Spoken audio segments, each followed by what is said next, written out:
Powerful and deadly Hurricane Hugo now over the Atlantic, casting an evil eye at the U.S. mainland. In the wake of the hurricane, a storm of violence as looters go on an unchecked rampage in the U.S. Virgin Islands. This is the CBS Evening News. Dan Rather reporting. Good evening. The southeast coast of the United States is now officially on notice. Hurricane Hugo is on the way. Potentially the deadliest storm of the decade. It could crash land as soon as Thursday night, somewhere between northern Florida and central North Carolina. The National Hurricane Center put the entire area under an official hurricane watch this evening. Now, let's check the map. The hurricane is northeast of the Bahamas, about 600 miles southeast of Savannah, Georgia. Top winds about 105 miles an hour. This is still a very dangerous hurricane. The storm is moving toward the northwest, and it's picking up speed, now moving at about 17 miles an hour. As the hurricane approaches, here's the area that is now under the official hurricane watch. It stretches from St. Augustine in the northernmost part of Florida up to Cape Hatteras, North Carolina. This is the area the hurricane is considered most likely to hit sometime during the next 36 hours. Just a few minutes ago, I talked with Bob Sheets, director of the National Hurricane Center in Coral Gables, Florida. Dr. Sheets, when do you expect this hurricane to move to the mainland United States? Well, we expect it sometime at the earliest, late Thursday night, more likely early Friday morning. And what are the chances it will decrease in intensity?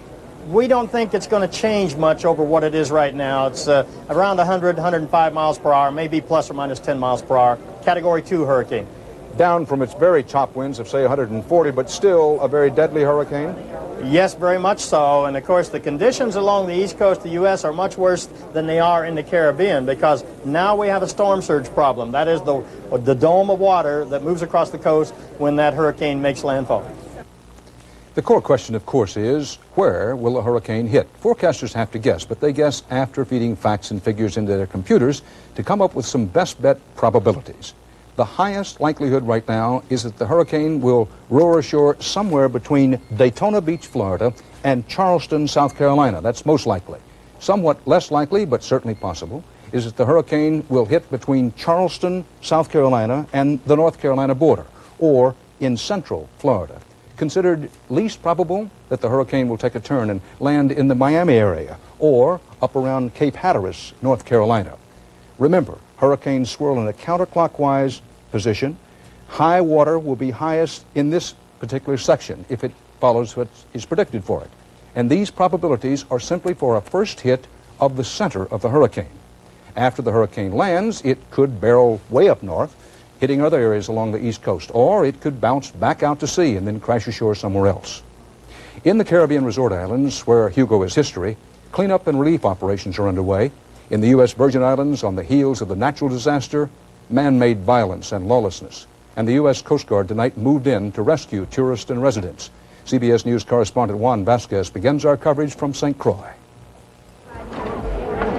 It's still a looter's holiday on St. Croix. At the Coca-Cola bottling plant, people were scooping up as much of the real thing as they could carry. With drinking water scarce and no relief system in place, it's every man for himself. There's been substantial looting. Looting is rampant downtown. I think probably safe to say that most of the stores at this point are pretty well cleaned out.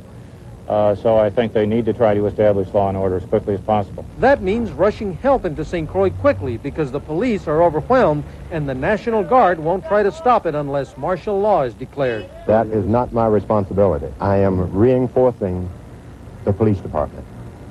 That is the police function. This used to be the principal shopping center on St. Croix. Today, there's nothing left. Looters have picked it clean and moved on. Any unprotected store on the island is fair game. The manager of this convenience store watched helplessly as scavengers picked over what's left. If people vandalized the store, they did what they wanted. I tried to help in protecting things. They said, I can't stop you. These people loaded up their van with everything in the store. They claimed it was destined for a refugee shelter, and the only way to get food is to take it. I think that getting the shelter started is why we're doing this. But if not, my name is John Warren, and somebody can send me a bill for it later. But some people saw it as an opportunity, one giant giveaway. They're giving it free. It's for free. I'll protect what's mine. This shopping center is the only one on the island untouched by the crime spree. Here's why. An attempt to rob these stores could lead to bloodshed. We have around 24 men, all of them armed, with rifles and guns to protect ourselves. To add to the fear of island residents, there's the problem of the missing prisoners. During the height of the storm, guards abandoned the island's major prison. Up to 100 inmates may have walked away to join in the looting and are still at large. Juan Vasquez, CBS News, St. Croix. The first shipments of U.S. government disaster relief reached the island of Vieques today, 3 days after Hurricane Hugo swept across the island just 8 miles off Puerto Rico's coast.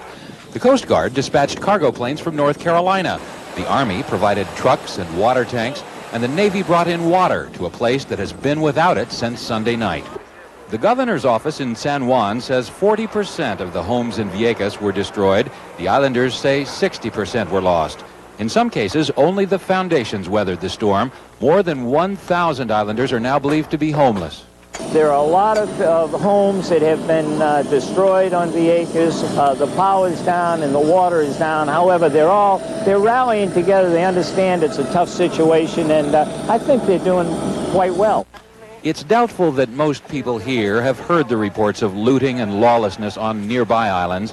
The people of Vieques are no less desperate than the looters on St. Croix, but they have responded to desperation here in a different way. Doug Tennell, CBS News, Vieques.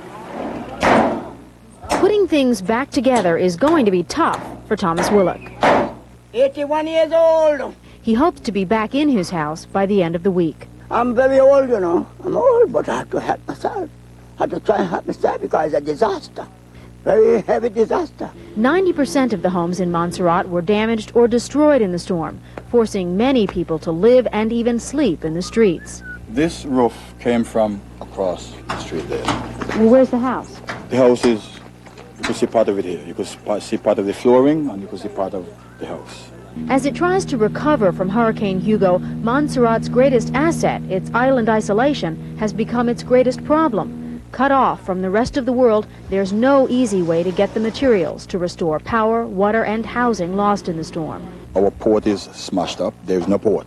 We're just picking up what we can find in the street and repairing as best we can. It took 16 hours to destroy most of the farms, businesses, and homes on this island. It will take years to rebuild here. But the people who live on Montserrat say they cannot do it alone. Some help has already arrived. U.S. and British Coast Guard boats brought some construction supplies and workers. And the Montserrat military has cleared most of the roads. The other task facing Hugo's victims is recovering from the terror of the storm. So, it was death. We just passed through death. Life as they knew it in Montserrat is gone for a time, while old and young here try to pick up the pieces. Christine Negroni, CBS News, Montserrat in the Leeward Islands. Worth noting, Hurricane Hugo has a younger sister, Tropical Storm Iris. Now, here is Hugo, northeast of the Bahamas. Iris is here, 250 miles north of Puerto Rico, and moving to the west-northwest at about 12 miles an hour, generally following in the footsteps of Big Brother, about 650 miles behind. The tropical storm's highest winds have dropped to 55 miles an hour, making it only about half as strong as the hurricane, but Iris could still bring rain, dangerously high water, and damaging wind to areas already devastated by Hugo. Now, still to come on tonight's CBS Evening News, weatherman Neil Frank on where he thinks Hugo will hit, Aaron Hayes on the big button-up in the danger zone, and Bruce Morton on a ray of hope for the hopelessness of Alzheimer's disease.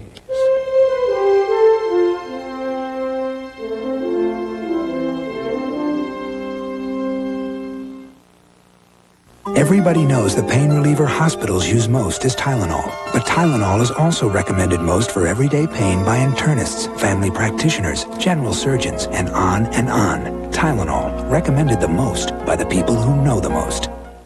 We've studied your mouth from every angle and created a toothbrush with a very special angle, the Reach toothbrush, with a dental angle designed to clean even back teeth better, to get your teeth 51% cleaner than the other leading brush. Reach for 51% cleaner teeth. Sure, these new Honey-Made Graham snacks are delicious and wholesome, but give us bees a break. Stop eating so many. What are you doing? You know how many bee hours go into one box? Put that down. down. These crunchy little graham snacks have made our lives nothing but worse. Relax, have a snack. You guys! Hey, apple cinnamon's not bad. Got any honey and oat bran? Honey-made honeycomb graham snacks. They've got everyone buzzing. Hey, honey and oat bran's not bad. Got any apple cinnamon? This is one of 570 million refund locations for American Express traveler's checks. Now you can get a refund virtually anywhere there's a phone. Only from American Express traveler's checks. So if your bank doesn't carry them, go to one that does. It's no laughing matter. Motor oil on your carpet. Or food stains. Or pet stains. Time for Woolite Spot and Stain Carpet Cleaner. New with exceptional cleaning power on so many tough stains. Woolite, it's serious cleaning. Major changes today in the Soviet Union's ruling Politburo. They appear to strengthen Mikhail Gorbachev's hold on power. 3 conservatives, including the most prominent holdover from the Brezhnev years, were dropped from the Politburo. The current KGB chief, a Gorbachev backer, is among those promoted to the Politburo today. Joining me now to talk about what these changes may mean, CBS News consultant and professor at Princeton University, Steve Cohen. Good evening, Steve. Does this directly and powerfully strengthen Gorbachev's hand to make the kind of reforms he's been wanting to make? I think it does 2 good things for him. He got rid of 3 people who are the most conservative members of the Politburo, particularly in the area of political reform, opponents of his democratization policies. And secondly, he sent a message, I think also to Washington, but to people in Moscow, that he still has plenty of muscle, because there's been talk lately that he was weak, that he was on the ropes. So this is important for him.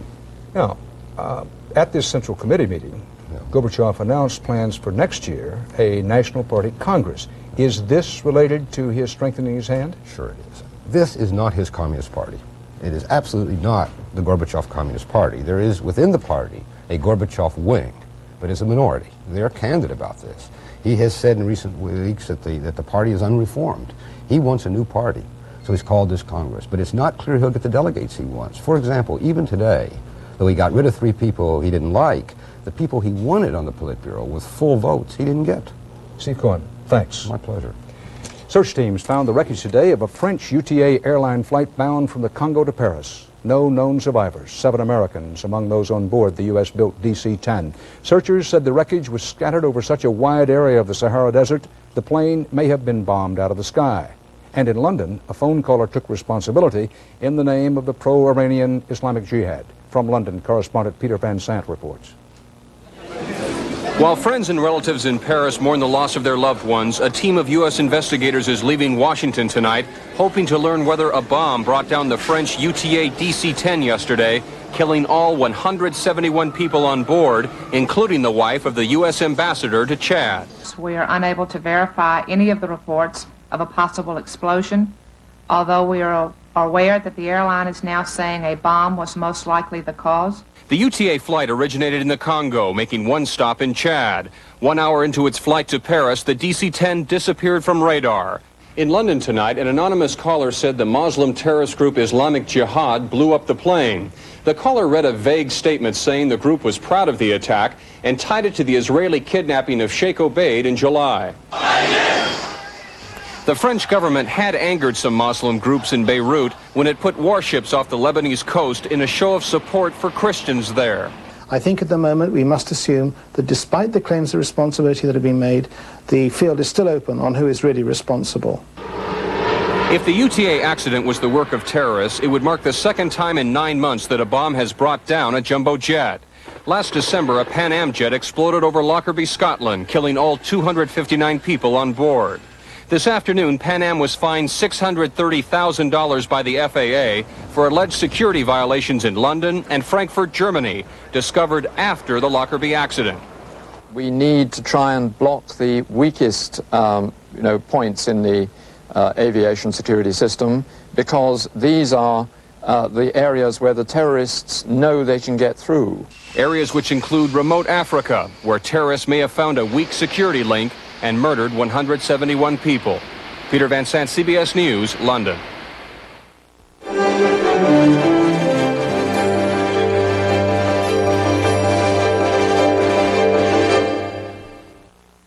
I just did something incredible. 5 minutes ago, I had gray hair, but now I don't. And this is what did it. New Option Instant from Clairol. The advanced way to get rid of the gray. New Option Instant for men is different. There's no messy mixing. It's so easy. Just press, apply, and only 5 minutes later, your natural-looking color's back. Hair even feels thicker. So why look like this? When you can look like this. New Option Instant from Clairol. The advanced way to get rid of the gray. Now that I'm out of the house, I spend a lot of time on the road. Quality, comfort, Clarion, and Sleep hotels. You can get a comfortable room at a great price anywhere you go. They even give me a 30% senior discount. Now, who says a politician can't control spending? Seniors save 30% by calling 800-221-2222. Now, the most important words in pain relief in 100 years. Motrin IB. No prescription needed for effective relief of headache and muscle ache. New Motrin IB. Doctor-recommended pain relief. To leap beyond the world of worry. 50% of the Fortune 500 have placed their trust in the travelers to help provide financial peace of mind. You're better off under the umbrella. No cause or cure is known for the dreadful disease called Alzheimer's. And scientists are cautious about a discovery they announced today, but it is possible, just possible, that someday the discovery could lead to better diagnosis or treatment. Bruce Morton reports. It is the cruelest illness. It affects an estimated 2.5 million Americans, and before it kills, Alzheimer's takes away memory, humanity. Can you say the word chair? Can you say chair? Stool. Alzheimer's is incurable. Scientists have linked the disease to an abnormal protein called amyloid beta found in the brains of Alzheimer victims. Now, for the first time, a group of Boston doctors has found this protein in other parts of the body, the skin, in and near blood vessels, in the colon. This raises the possibility of a bloodstream origin for this protein. There is the possibility that this protein could be manufactured elsewhere in the body and then be transported via the bloodstream to the brain. And that has major implications. If this abnormal protein causes the disease, and doctors haven't proven that yet, and if it comes from outside the brain, research into possible treatments would take a new direction. If it's made elsewhere and goes into the brain, you might be able to find a way to block it before it gets into the brain. And since the abnormal protein has been found on the skin, that might mean there could be a simple test for Alzheimer's. A skin biopsy, perhaps, though that is clearly some time off. If this turns out to be useful as a diagnostic, I'm sure we're at least 2 or 3 years away. Scientists don't know, for instance, how selective such a test would be. Some normal older people have this protein in their skin, too. This is another step in the scientific puzzle. Treatments? No. Test? Not yet. But a ray of light in an area where there is mostly darkness. Bruce Morton, CBS News, Washington. A congressional panel voted today to subpoena Samuel Pierce to testify after Pierce failed to show up voluntarily last week. Pierce headed the Department of Housing and Urban Development during the Reagan-Bush administration. Congress is investigating charges of mismanagement and corruption at HUD during Pierce's tenure.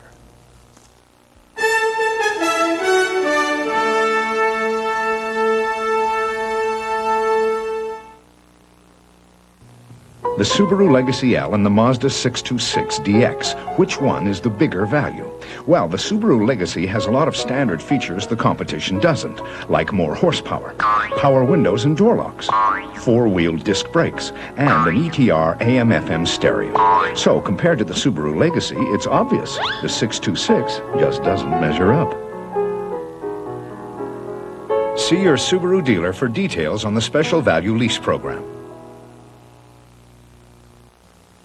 Now Red Lobster tempts you like never before with king crab legs, sweet snow crab, luscious Dungeness. It's our Crab Lovers Festival, starting at an incredible $6.95. Give in to temptation. 8 great crab and seafood platters you love, starting at just $6.95. The Crab Lovers Festival, now at Red Lobster. And kids get shrimp, a complete meal, just $1.95. Even when the noise stops, this headache just keeps going. I used to take aspirin or Tylenol, but today I take Advil. Advil stops my headaches, and it's gentler to my stomach than aspirin. Advil, advanced medicine for pain. Now a great cherry taste comes to Maalox Strength. New Maalox Plus Cherry Cream Tablets with the medicine doctors recommend most and a cherry taste you'll love. New Maalox Plus Cherry Cream Tablets. Strong relief for all your Maalox moments. A murderous devil worshiper or an innocent victim of mistaken identity? A Southern California jury in the so-called Night Stalker case reached its verdict today. David Dow reports. Would the jury in the above entitled action find the defendant, Richard Ramirez, guilty of murder?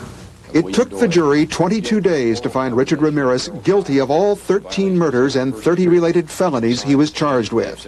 Ramirez declined to be present for the verdict. Thus ended the year-long trial of the Texas drifter accused of being the Night Stalker, the serial killer who once terrorized Southern California. All but one of the brutal murders took place in the summer of '85. The killer was dubbed the Night Stalker because he broke into his victims' homes and attacked them while they slept, shooting, stabbing, beating them to death. In some cases, wives were raped after their husbands had been murdered. Victims were robbed, survivors forced to swear to Satan, and sometimes pentagrams, symbols of devil worship, were left behind, scrawled on walls or bodies. Fear spread throughout Southern California as the death toll reached 13.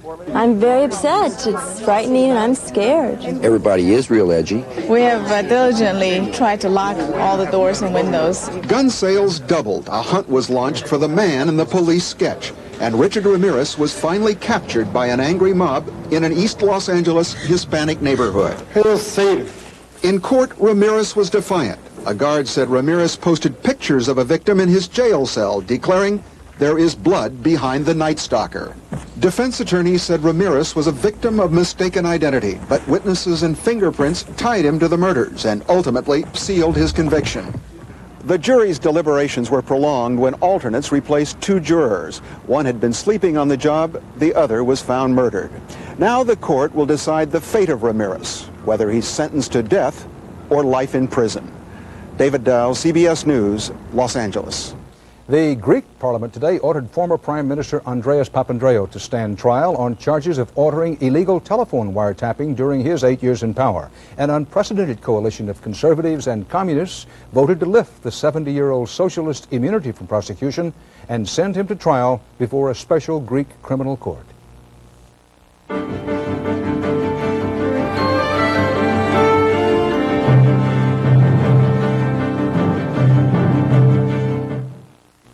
When you get an allergy attack, you'll try any advice. Any advice. Try the desert.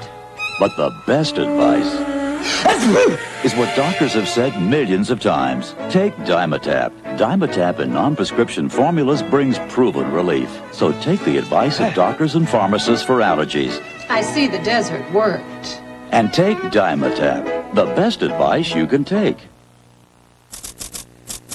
Did you know that certain kinds of diet frozen foods get 40, even 50% of their calories from fat? Fat! Eat smarter. The one you can trust is Le Menu Lifestyle. Every serving is under 300 calories, helps you limit sodium, cholesterol, and is low fat. The only thing we didn't touch is the taste. Le Menu Lifestyle. Eat smarter. Why do I enjoy Alpine Lace, low sodium and lower in cholesterol Swiss low cheese? Because it's delicious. And I want to take care of myself now, not when I'm 50. At your deli, delicious Alpine Lace Swiss Low. Why wait till 50?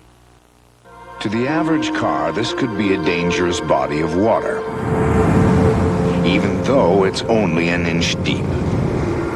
That's why you should drive the new four-wheel drive Subaru Legacy, the latest in foul-weather gear. Late word, President Bush gave the go-ahead tonight to send 1 battalion of U.S. military police down to the Virgin Islands to restore order in the wake of the hurricane. Besides that, more than 100 U.S. Marshals and FBI agents will be dispatched tomorrow morning. As for the hurricane itself, CBS News and your local CBS station will be tracking the hurricane in the critical days and hours ahead as it approaches the U.S. East Coast. Right now, the hurricane is northeast of the Bahamas and about 600 miles southeast of Savannah, Georgia. It is moving toward the northwest at about 17 miles an hour. If it continues in that direction at that speed, remember it picked up speed today and could pick up more speed tomorrow, the hurricane will most likely track this way over the next 36 hours, possibly heading for a Carolina crash by late Thursday night or early Friday morning. Underscore that this is just a best guess track projection about the center of the hurricane from the National Hurricane Center in Florida. People who live along the southeast coast are listening up and taking no chances, as Aaron Hayes reports. The Navy knows when it's time to go. Cruisers, destroyers, support ships, about 20 of them, sailed out of the Charleston shipyard today, headed for sea, away from Hugo. Not everyone appears as concerned as the military here, perhaps because more than half the people who live along the eastern coast have never been through a major hurricane, and they don't know what to expect. I don't want it to be a bad hurricane. I myself am not really ready. The last hurricane through here was David, 10 years ago. A mild hurricane, it did some damage, but nothing compared to what Hugo has already done and might do if it comes ashore here. Since David, there's been a lot of new construction, much of it rushed through without regard to the threat of a hurricane. And experts who watched the hasty buildup worry Hugo could quickly break it down. We might well see damage at wind speeds as low as 70 or 80 miles an hour. As the wind speeds go up, then you go into perhaps the high-rise buildings and complete collapse of some of the wood frame construction.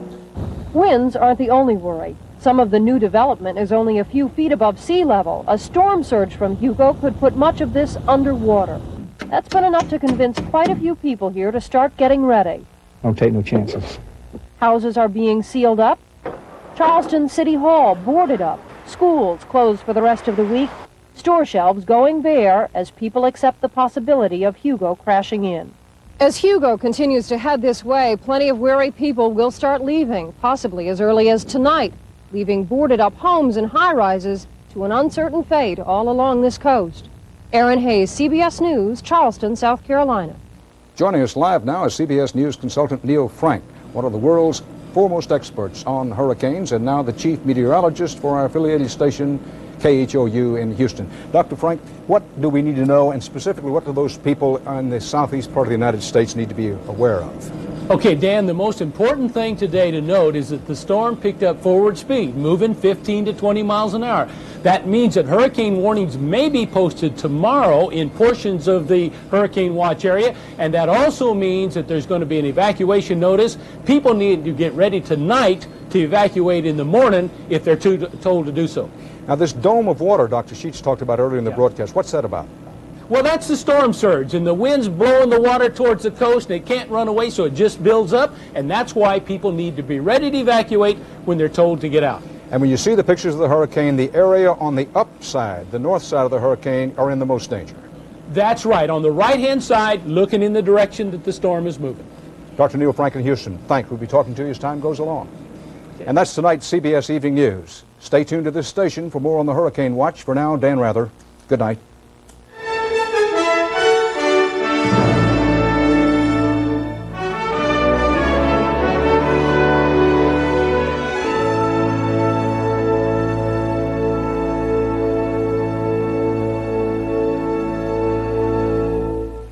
I'm Harry Smith. And I'm Kathleen Sullivan. Tomorrow, the latest as Hurricane Hugo heads toward the mainland. Also, Jane Curtin and Lorraine Newman join us tomorrow on CBS This Morning. This is CBS. And